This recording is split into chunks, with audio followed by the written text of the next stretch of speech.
let's go next presentation. We have Fiona Mansfield, and she'll be presenting on evolving responses to refugee arrivals on the Greek islands, a case study of Chios. Fiona Mansfield is a fourth-year medical student at the University of Dundee, Scotland. She has an active research interest in grassroots, humanitarian action, migration, and new humanitarianism. Fiona holds an MSc in Humanitarian Studies from Liverpool School of Tropical Medicine and has spent time working with grassroots organizations supporting displaced people on the Greek island of Chios. So the mic is yours, Fiona. I think we are going to play. Hello, my name is Fiona. Today I'll be presenting my research on the evolving responses to refugee arrivals on the Greek island, a case study of Chios.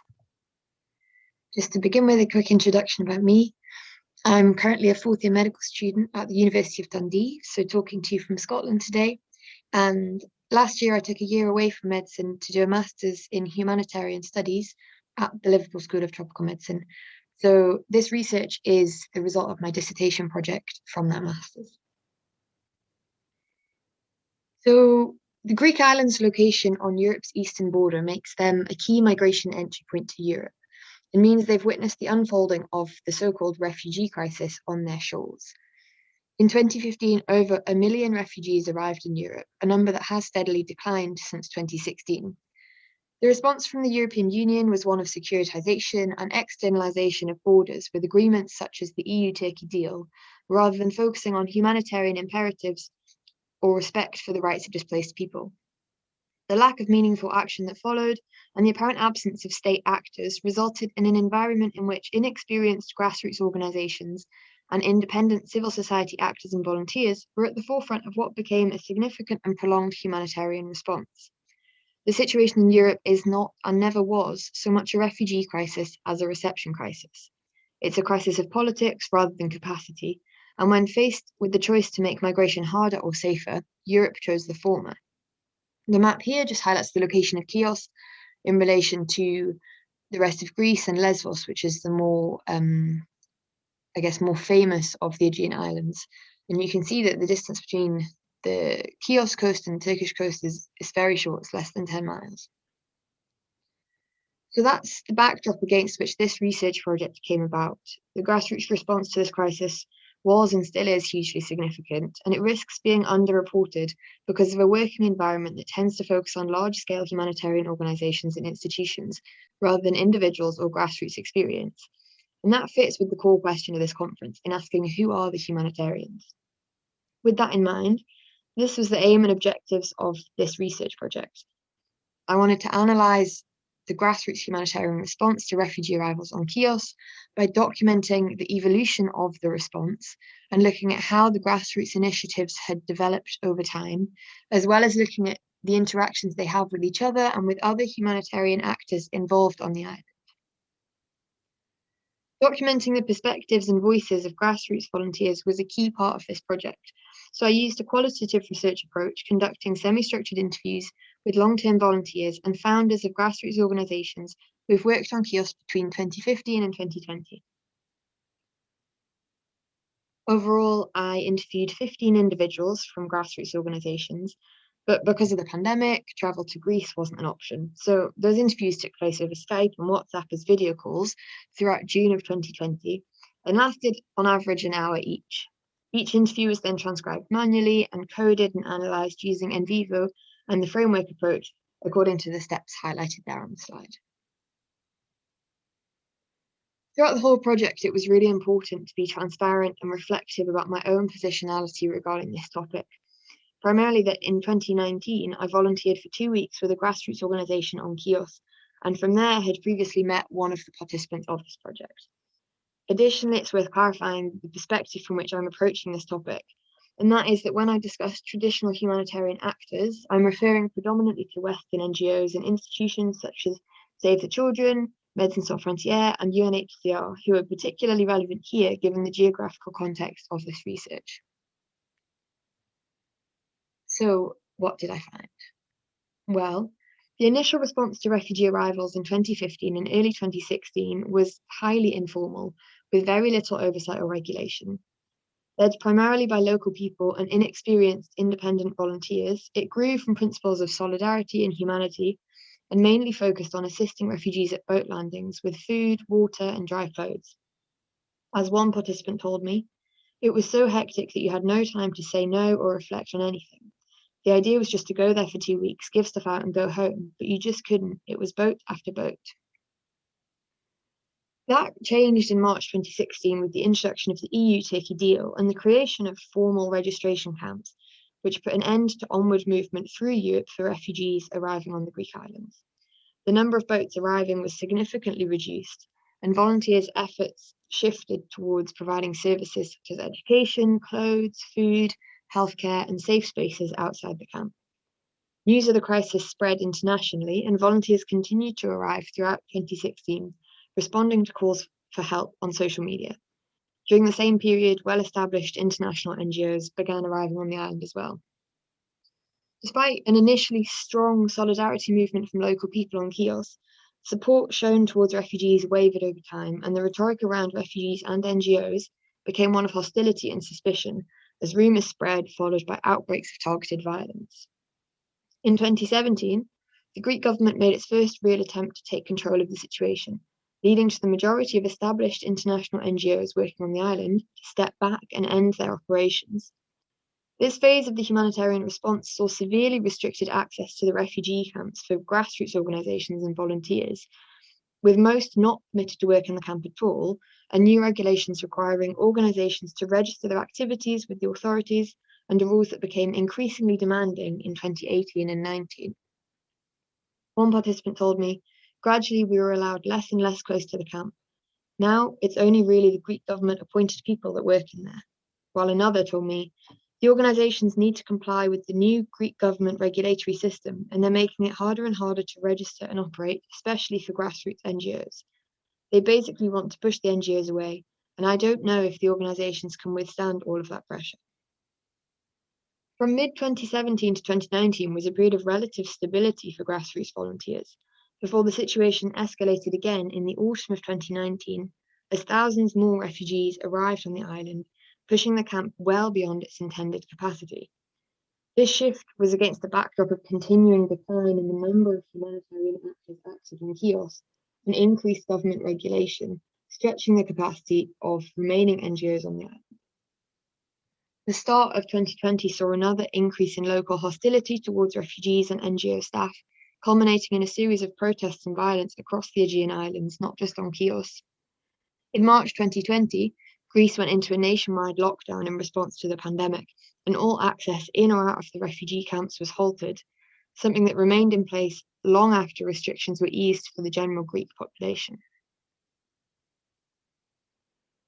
Many of the organisations I spoke to emerged elsewhere in Europe as ad hoc groups of volunteers, for example in northern France, along the Balkans route in Italy or on Lesbos, and only really had the intention of giving out donations for a few weeks and then heading home. In reality, 6 years later, some of them are still in Chios and have become fully fledged NGOs. This professionalisation and institutionalisation was largely driven by government demands, organisational mishaps, and funding requirements. For example, organisations began registering their activities, keeping official financial records for transparency for their funders and their donors, and introducing codes of conduct and volunteer registration processes. While some organisations and volunteers deemed neutrality and avoiding political engagement as central to their ability to operate alongside the authorities in camp management, several participants discussed recent changes in mindset and a shift towards a more politically engaged approach to humanitarianism and advocacy. It's a debate that's been played out time and time again in the humanitarian field, and this recent change among organisations was primarily driven by the consensus that without action, the situation in Chios will only continue to deteriorate further.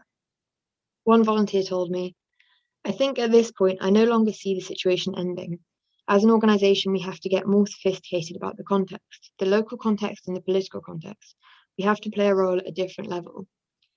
Another participant also recognised this shift, saying, we're turning a lot more to advocacy to say this situation can't go on. I've been asking myself a lot over the last few months, how did we spend so long filling gaps without really thinking about how to solve the root causes? We were filling the gaps, we had great projects, we knew there was a big impact, but we weren't saying this situation isn't ours to be trying to fix, and we weren't investing time or resources into doing that. With so many different humanitarian actors involved in one place, the interactions between them are quite interesting.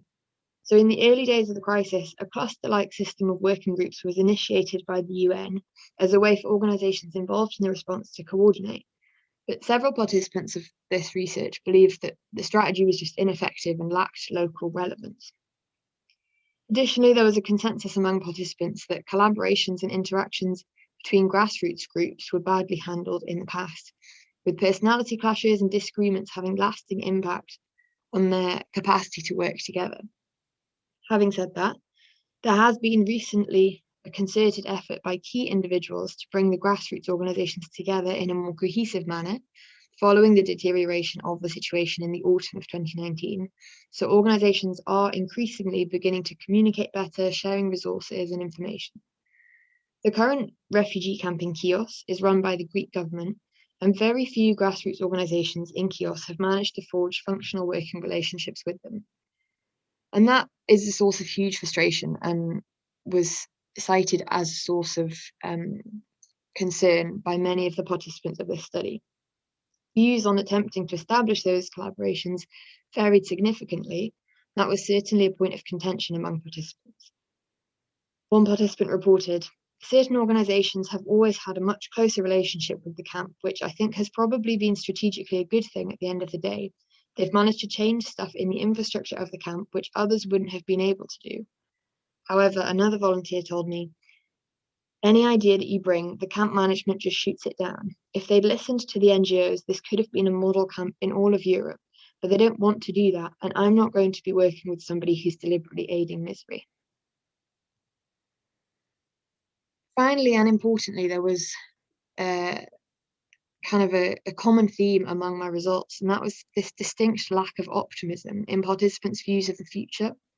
Depressing, difficult, and unending were frequently used adjectives, and the lack of hope was discussed with bleak agreement, because for this situation there currently is no end in sight. The overwhelming majority of participants felt the barriers they faced were intentionally imposed by those in power as an attempt to degrade the humanitarian efforts of NGOs. Working in Chios was described as an uphill struggle, with feelings of frustration and exhaustion quickly becoming recurrent themes in interviews, largely regarding the lack of cooperation from government actors and the lack of progress that's been made to resolve the situation in the last 6 years. Volunteers now find themselves in an ongoing battle to hold their space while authority figures continue to respond with hostility and regulations that the majority of participants considered to be absurd, aimed purely at diminishing humanitarian organisations' ability to work. The apparent lack of political will to improve the situation, alongside the continued obstruction of humanitarian space, are sources of frustration that arose repeatedly in my interviews, but it's useful to consider these observations in the context of broader trends identified in literature. The politics of exhaustion is a term coined by Marta Wellander, who says the phrase refers to the ways in which exhaustion is employed as a tool of governance and control, as a deliberate part of EU border policies. The strategy aims to exhaust and degrade both displaced people and humanitarians offering them assistance, with deterrence being the ultimate goal. The data collected in this study mirrors Wellander's observations elsewhere in Europe and shows these tactics are employed in Chios with small but repetitive incidents which serve to obstruct the ability of humanitarians to assist refugees. As previously mentioned, several grassroots organisations in Chios are shifting towards an increasingly politically minded stance as a result of the striking lack of progress that's been made towards adequate sustainable solutions to this situation. Since 2015, volunteer-led organisations have provided clothes, food, education, waste removal, safe spaces, healthcare, legal assistance, and even water for asylum seekers and refugees in Chios, many of whom have no choice but to live in a state-run camp. But Chios is not an isolated case. Across Europe, many grassroots humanitarian actors have gradually, and at times unintentionally, developed an openly political standing as a logical consequence of the highly political nature of this problem. There's been a shift away from the classic humanitarian principle of neutrality and towards political action and new humanitarianism. This research has explored just one example of contemporary humanitarianism within Europe, documenting the voices of non-professional humanitarians working with displaced people on the island of Chios. Volunteers have managed to establish remarkable projects on Chios over the past 6 years, but many are now struggling.